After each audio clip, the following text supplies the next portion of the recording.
Terima kasih Anda masih menyaksikan Perspektif. Kak Ernest, Ya. bagaimana menjadi seorang pembisnis muda yang sukses seperti Kak Ernest sendiri? Bagaimana?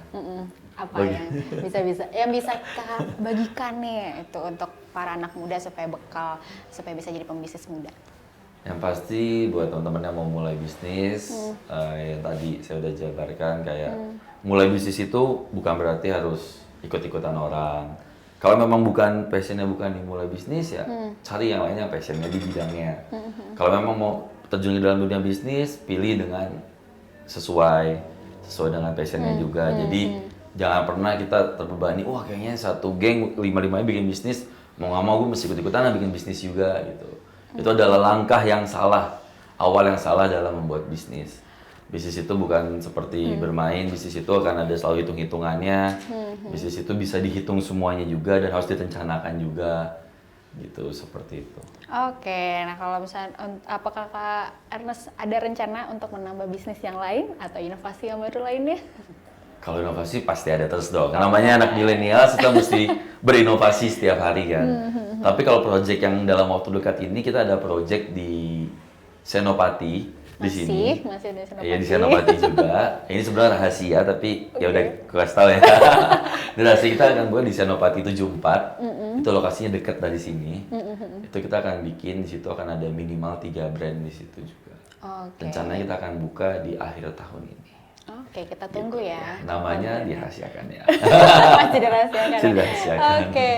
Jadi inovasi juga pasti akan berkembang. Tapi aku mau nanya lagi, kalau untuk anak muda sendiri sebetulnya untuk memulai, kira-kira bisnis apa sih yang bisa dijalanin sama mungkin pemula atau anak muda pengen bikin bisnis apa? Kira-kira apa yang cocok gitu? Nah ini pertanyaan ini sering banget gue dapet ketika isi seminar talk show. Oke. Kak, yang bagus lagi apa ya? Kak, gue mau mulai bisnis yang bagusnya apa ya? Selalu pertanyaan itu kan. Nah, kalau menurut gue semua bisnis itu punya peluang yang sama. Selama bisnis itu memang sesuai legal di Indonesia, itu memiliki peluang yang sama untuk sukses. Tinggal kita bagaimana sekarang bisa, kan yang tanya itu pasti anak-anak millennials dong.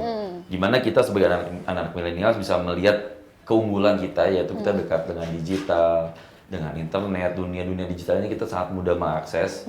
Gimana kita bisa menggunakan opportunity kita buat tahu apa sih ke depannya, industri apa sih yang kira-kira bisa lebih baik lagi. Contohnya ketika dulu ada kayak Gojek, ada Traveloka, atau sekarang udah mulai bermunculan yang lain juga.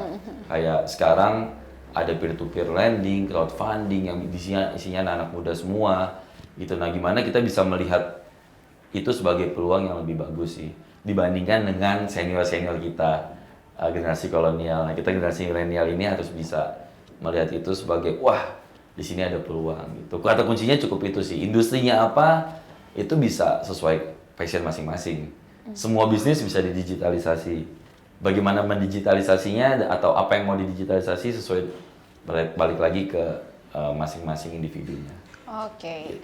Apa cara Kak Ernest untuk mempertahankan Broadway Group ini di tengah mungkin banyaknya persaingan? Apa Kak? Yang pasti kita tetap selalu melakukan inovasi yang tadi. Kita lagi coba mendigitalisasi juga seperti yang saya bilang sebelumnya di beberapa aspek yang kita bisa digitalisasi gitu. Jadi kita tetap mengikuti perkembangan zaman. Kita punya tim riset yang melihat bahwa sampai artis siapa yang lagi heboh gitu. Bahwa kita kalau Mbak Viana buka Lambetura pasti pernah lihat Miss Jackson di situ. Kenapa kita satu-satunya yang ada di situ? Gitu karena kita ada tim riset kita semuanya memulai ketika kita mengambil keputusan, ketika kita ambil keputusan untuk buat outlet baru atau buat bisnis lini baru, kita punya tim riset yang udah jalan itu terlebih dahulu. Contohnya aja Miss Jackson lalu itu tim riset kita itu kurang lebih 1 tahun sampai akhirnya kita putuskan tempatnya di Senopati, namanya Miss Jackson, layoutnya seperti di atas, itu butuh riset yang panjang.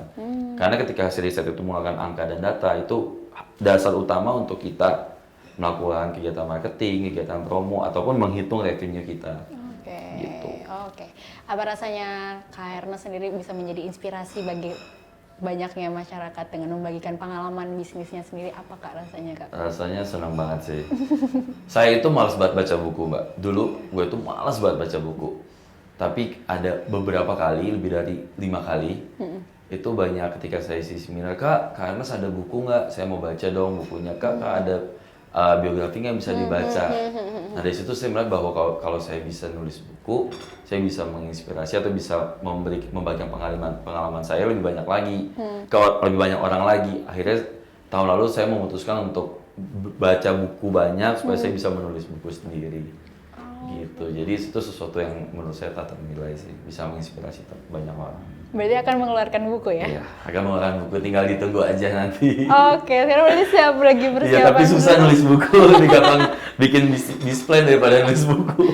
Wow, sampai sebegitunya ya antusias Iya. masyarakat terhadap KRT Iya, sendiri jadi pas sampai beberapa kali kayak, Kak ada nggak bukunya, Kak ada nggak biografinya, websitenya kan memang nggak ada, karena saya spontan yang memang pas diundang ya diundang ngomong, saya coba berbagikan pengalaman saya kan, ternyata banyak yang bilang coba deh kalau misalnya dibukuin, coba deh kalau ini gini, akhirnya saya coba boleh ya kayaknya gitu. Oke. Bocoran dong Kak, apa nih dalam ya, Kakak menceritakan apa? Lebih ke Tips-tips pengalaman dan Oke. tips buat anak-anak milenial gimana sih kalau mau mulai bisnis atau gimana sih start bisnisnya, sampai gimana cara mereka untuk yang tadi passion, vision, action itu gimana gitu. Oke, tahun berapa tuh Kak akan? Rencananya tahun ini didoakan saja. Oh, ditunggu. Nih, pasti banyak yang nunggu nih. Pasti pengalaman yang tadi udah jatuh bangun udah diceritain, pasti kan punya pesan yang akan disampaikan juga ya gitu. Kak Ernest terakhir, aku pengen tahu deh tips-tips untuk anak muda untuk memulai bisnis. Karena gini, banyak anak muda atau masyarakat, kita nggak usah ngomong anak muda, masyarakat pasti mulai bisnis. Yang paling ditakut adalah takut rugi. Gimana tuh Kak untuk menyikapi supaya kita sebagai calon entrepreneur bisa berani untuk buka bisnis? Sebenarnya kalau ditanya bisnis takut rugi, itu kayak pacaran takut putus. Bingung dong kalau mau pacaran takut putus. Tapi kalau dangdut kan mau pacaran takut putus. Oke. Gimana kalau mau pacaran itu salah satu resikonya ya putus. Begitu juga dengan bisnis. Mau berbisnis salah satu resikonya ya rugi. Rugi itu salah satu resiko, banyak resiko lainnya loh. Betul. Gitu. Banyak resiko-resiko lainnya. Rugi secara finance, rugi secara tadi nama baik, rugi secara yang lebih kita bikin sesuatu yang ternyata sampai ada korban jiwanya lagi. Gitu kan, namanya rugi ketika kita bikin produk kan nggak harus hati-hati kan. Jadi ya kalau pendapat saya pribadi, rugi itu ya harus dilewati, nggak bisa tidak gitu. Jadi ketika kita bikin bisnis, yang kita bisa lakukan adalah risk management. Itu ada teorinya gimana kita meminimalisir risiko kerugian kita. Gitu. Nah, itu yang harus kita pelajari dan kita lakukan. Kita terapkan juga di bisnisnya. Tapi kalau ngomong saya mau bisnis yang nggak ada rugi, kan nggak usah bisnis, daftar PNS aja. Nggak ada rugi, nggak ada rugi. Iya.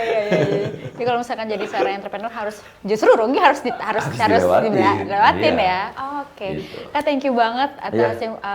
bincang-bincangnya hari ini. Pasti banyak banget sih pengalaman-pengalaman Kakak Terima menjadi kasih. inspirasi jatuh bangunnya Kakak, Terima kasih. pesan-pesan yang tadi disampaikan. Semoga benar-benar bisa menimbulkan semangat untuk calon-calon entrepreneur ya Kak ya. Amin. Oke. Dan itulah tadi perbincangan saya bersama Kak Ernest dan akhir kata saya Viana Anindita beserta kru yang bertugas undur diri dari hadapan Anda. Terima kasih dan sampai jumpa.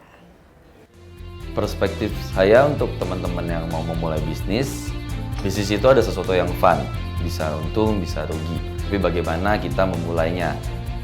Ada 3 hal yang teman-teman bisa cek terlebih dahulu. Pertama, passion, apakah bisnis yang teman-teman mau lakukan sesuai dengan passion teman-teman.